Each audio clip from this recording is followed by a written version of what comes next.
El espacio Memoria y Derechos Humanos es un ámbito de homenaje a las víctimas del terrorismo de Estado y de condena a los crímenes de lesa humanidad.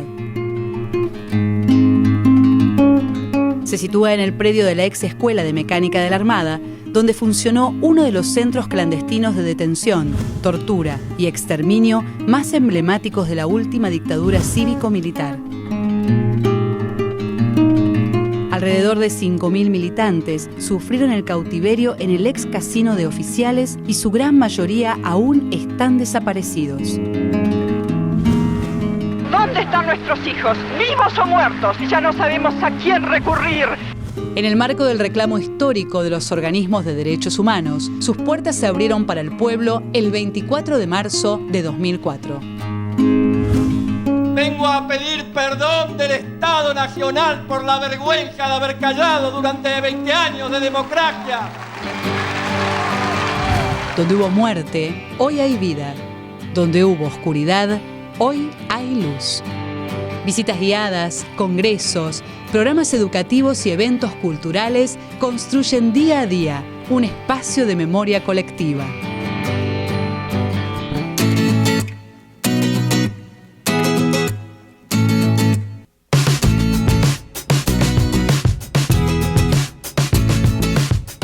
En el programa de hoy, escucharemos la voz de los estudiantes secundarios que participan de Jóvenes y Memoria.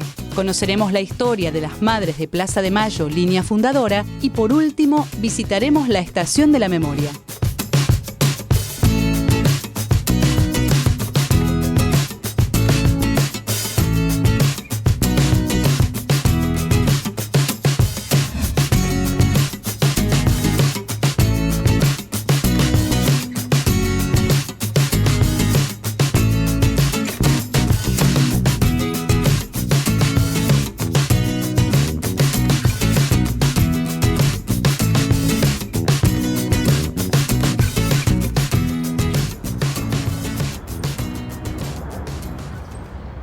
Hoy los jóvenes son protagonistas de este espacio.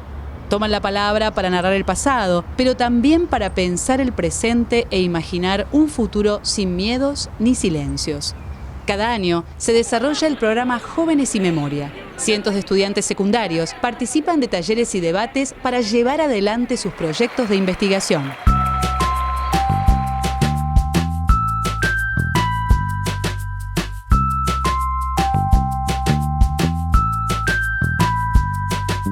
Estuve en el taller donde se dispusieron distintas temáticas para que se debatan en grupos y a mi grupo le tocó violencia institucional. Lo que más trabajamos fueron los casos en democracia, porque creo que es lo que más llama la atención. Por ejemplo, el de Luciano Arruga fue como el más latente, o el de Maxi Darío en 2002. Cómo a pesar de que exista la democracia, aún se mantenga esta permanencia en los aparatos represores, de como si fuera una tradición de abusar de su poder y que además termine con consecuencias terribles como son muchas vidas o la vida de una persona. En el taller que a mí me tocó trabajamos sobre aborto y bueno, yo doy mi opinión al respecto, que me parece un tema bastante complejo y polémico porque se pueden abarcar muchísimos temas. El aborto ya existe en lugares clandestinos e ilegales. Y esto hace que surja enfermedades y muertes hacia las mujeres. Entonces me parece que esté bien que se legalice y que detrás de esto también haya una educación sexual. Y después fuimos armando la línea de tiempo. Después en el 2002 es el caso de Romina Tejerina, que fue una chica que fue violada, tenía 18 años, fue violada y ella no le contó a nadie que estaba embarazada y siguió con el embarazo, y después cuando nació el bebito ella lo mató y la condenaron a 14 años de prisión por haber asesinado a su hijo, y sin embargo el violador estaba en libertad. Que la OMS, que es la Organización Mundial de la Salud, calcula que es 6.000 el número de muertes en la región por abortos sépticos, es decir, que son abortos clandestinos mal practicados, claro, por realizar abortos en situaciones que no son ni higiénicas, ni saludables, ni sanas.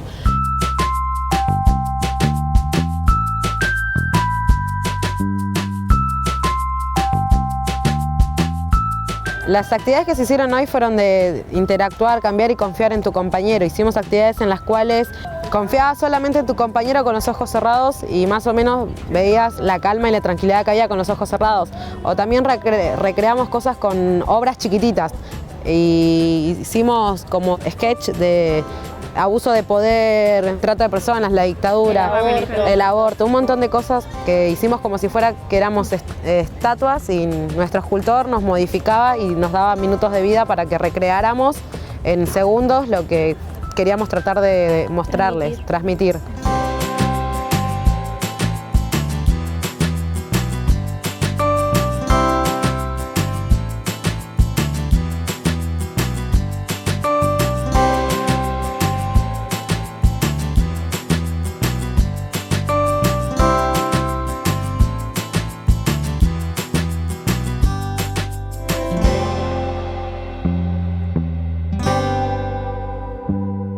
Si no hablamos del tema de la dictadura, como que no nos damos cuenta que fue un lugar donde hubo represión y fue donde hubo gente y torturaron. Pero cuando hablamos de ese tema recién nos damos cuenta y tomamos noción o imaginamos cómo estuvieron esas personas acá. Nosotros que tenemos 17, 18, 19 años, no vivimos lo que fue el terrorismo de Estado. En sí sentimos que es algo muy cercano a nosotros y venir acá nos provoca eso. Es una mezcla de sensaciones muy extraña. Nosotros en realidad empezamos todo esto por culpa, entre comillas, de los chicos, que fueron los que le dijeron sí, vamos. Igual que la primera visita que hicimos acá a la ESMA, fue porque ellos nos pidieron. A mí nunca ni sabía que había visitas guiadas ni nada, y uno de los alumnos averiguó todo. Y desde ese año venimos todos los años, y es a pedido de los alumnos. Mis alumnos son la voz del silencio que yo tuve durante 20 años, que me costó hablar después de haber sufrido en carne propia los efectos de la dictadura militar, ¿no? Yo estuve detenida, desaparecida durante un tiempo y bueno, el programa para mí es la voz de tantos años de mi silencio. Me parece fundamental que estas temáticas, con la historia que tenemos los argentinos, se reproduzca, se transmita, se le permita y se le entregue a las nuevas generaciones para que ellas aprendan de lo que ha ocurrido en nuestra historia y lo que ha pasado sirva efectivamente para reflexionar sobre nuestro presente y el futuro.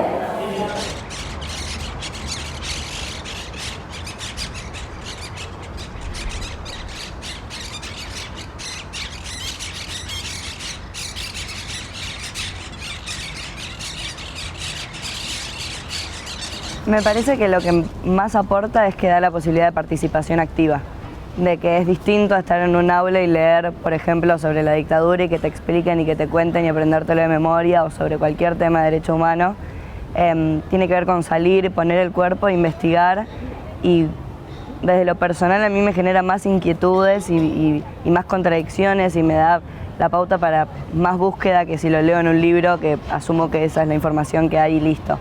Y que a través de procesos creativos también se puedan llevar a cabo proyectos con un contenido político que llame a la reflexión, que creo que es lo que debería proliferar en todos lados.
La dictadura cívico-militar dejó un saldo de 30.000 detenidos desaparecidos, 10.000 presos políticos, miles de exiliados y 500 bebés apropiados. Familiares, madres, abuelas y sobrevivientes se organizaron y resistieron el accionar del terrorismo de Estado. Hoy conforman un movimiento que aporta experiencias para la lucha por la memoria, la verdad y la justicia.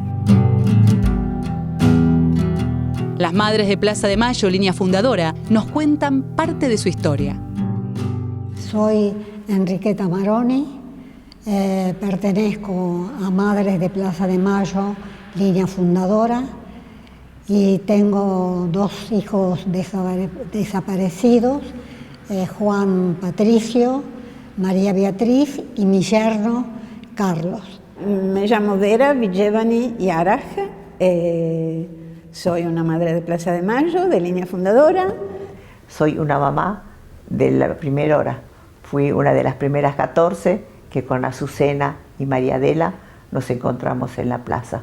Cada una de nosotras empezamos nuestra historia a partir de la desaparición de nuestros hijos.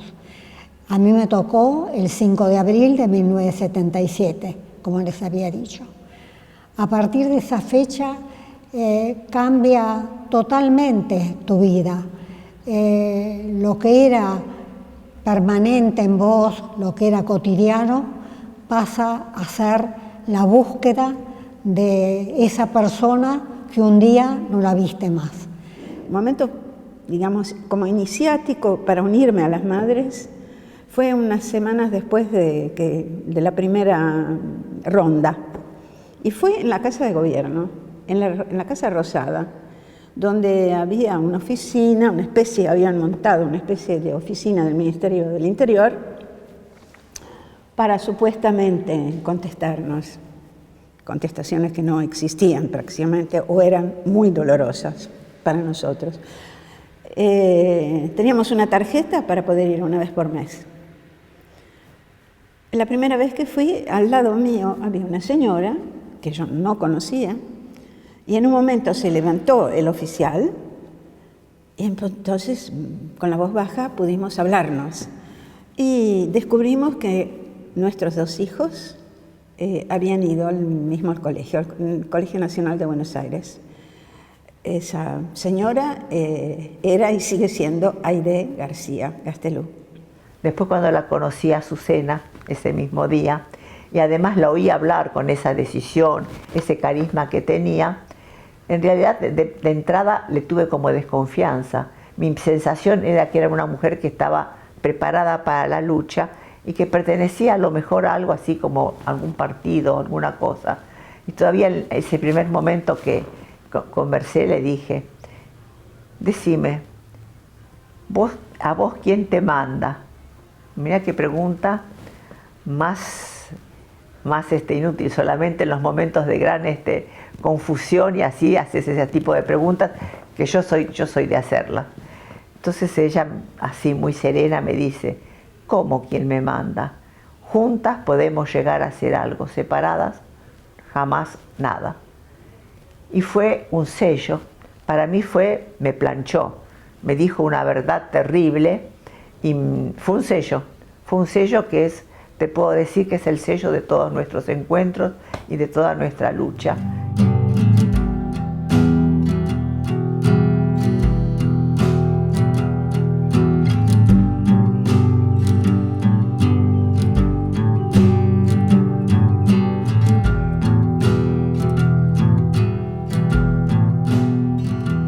Y en esa peregrinación a Luján, nosotros teníamos que distinguirnos con algo, porque no nos conocíamos.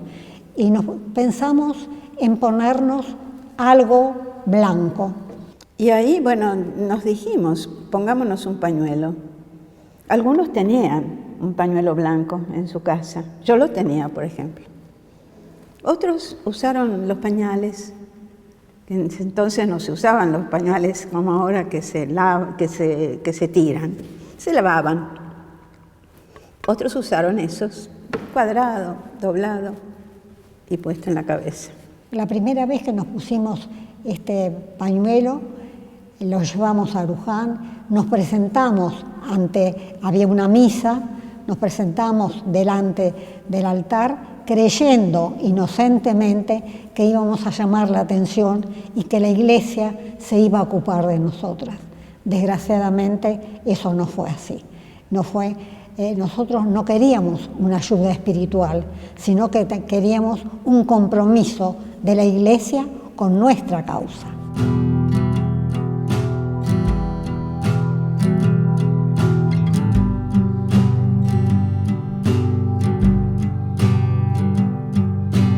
Nosotros, las madres, en el pañuelo llevamos el nombre de nuestros hijos.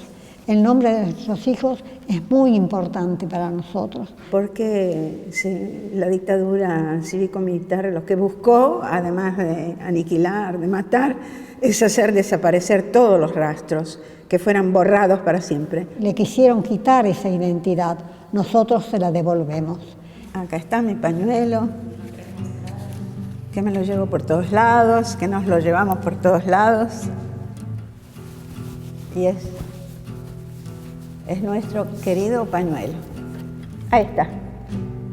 Lo llevo permanentemente en mi cartera y lo tengo siempre a la altura de mi mano, a mi disposición. Y para mí es muy importante usarlo en los momentos importantes y en los momentos de recuerdo.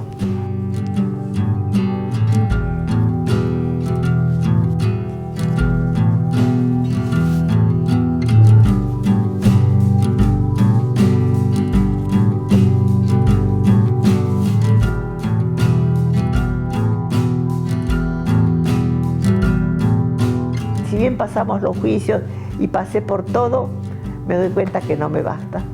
Tengo que decirte que un poco me sentí vacía porque veo que es muy difícil lograr el sueño de nuestros hijos y tenemos que tener muy claro de que ese es el camino. En la vida de cada uno hay momentos muy buenos, hay momentos dolorosos, hay realidades que asustan. Bueno, no hay que perder nunca la esperanza y tampoco dejarse estar. O sea, tener ante la vida, ante las dificultades de la vida, una actitud que no sea nunca pasiva, nunca. Yo no los considero héroes, fueron seres humanos con solidaridad, compromiso y entrega. Y eso es lo que para mí es un orgullo.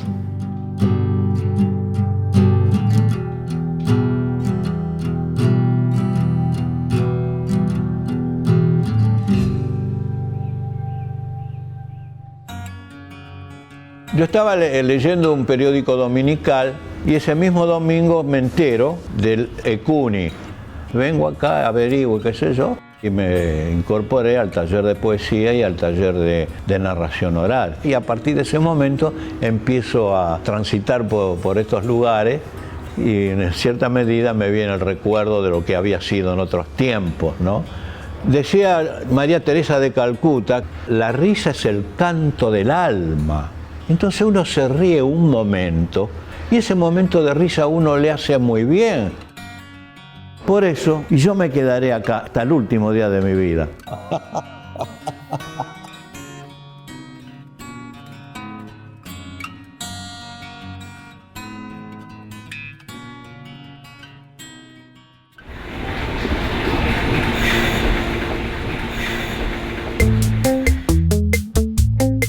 La Estación de la Memoria se encuentra ubicada en la estación Rivadavia de la línea Mitre, a 100 metros del predio de la ex ESMA.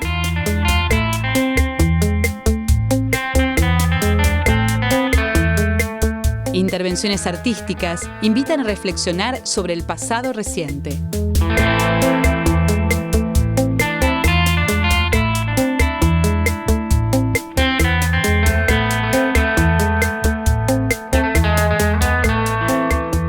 En realidad todo el proceso de mural nace a partir de un eternauta que había abajo del puente dibujado en el año 92, 93, y no había eternautas en la ciudad, que estaba como mirando al predio de la ESMA, de lo que era todavía la ESMA, la Escuela de Mecánica de la Armada. Y ese mural que lo hicieron justamente en un lugar en donde se da la batalla dentro de la historieta, la batalla con los cascarudos y demás, era como una especie de faro que ya miraba a un espacio a recuperar.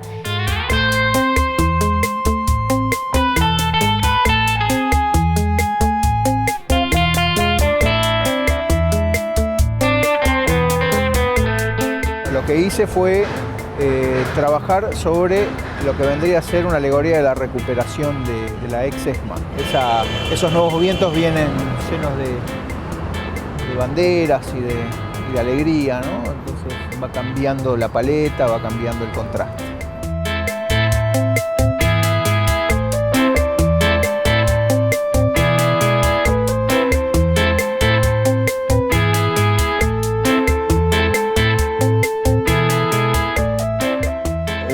No sé cuándo fue la locura de decir, bueno, ¿por qué no empezamos a abarcar más todo? Claro. Y donde dijimos, bueno, esta parte es la recuperación del predio. Sí. En esta parte vamos a hablar de la dictadura. Sí.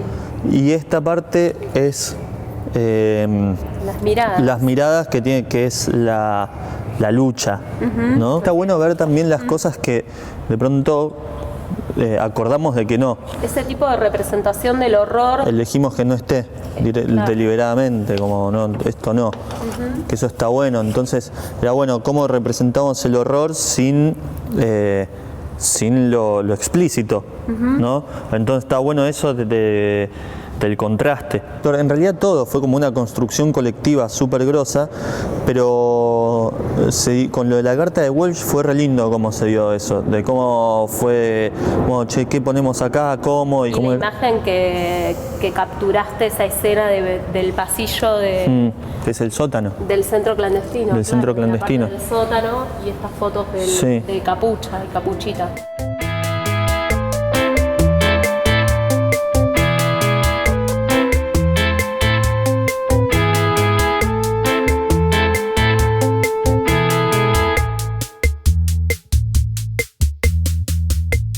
Es tremendo, primero desde un lugar totalmente egoísta. Ver mis dibujos acá está buenísimo. Y después la sensación de que se recupere con color un espacio. Eso es impresionante. Que es que no quería yo caer en la imagen morbosa o bajonera. Quería de alguna forma ponerle vida, ¿no? Ponerle garra y ponerle onda a estos dibujos.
mural, los paneles, el nombre de la estación. Y a 10 años de la recuperación de este predio, de la ex ESMA, es muy importante para nosotros haber podido salir al barrio, traer parte de todo lo que sucede todos los días dentro del predio a la estación. Los vecinos están acostumbrados a tener este predio acá enfrente, a no haber podido pisar la calle, no poder transitar por la vereda, no poder asomarse, no poder caminar por ningún lado de esa vereda. Hoy pueden entrar, pueden ver espectáculos, pueden hacer la visita guiada, pueden saber más de la historia de lo que pasó acá. El arte público sirve justamente para esto, para reunirnos, para empezar a hablar de cosas, para conocernos. Es una gran excusa el arte público. que nos lleva a interpelarnos, a poder traer desde por ahí lo que propone el olvido, eso tenebroso que propone el olvido, hacerlo de alguna forma visible y traerlo de una forma amable. Ver un mural que son solo palabras escritas, que está allá, que dice memoria, verdad, justicia y alegría, y está agregada la palabra alegría, en la lucha por no perder la memoria, por no olvidarnos del horror que pasó, de todo lo que pasamos, de sostenerlo con fuerza y con alegría.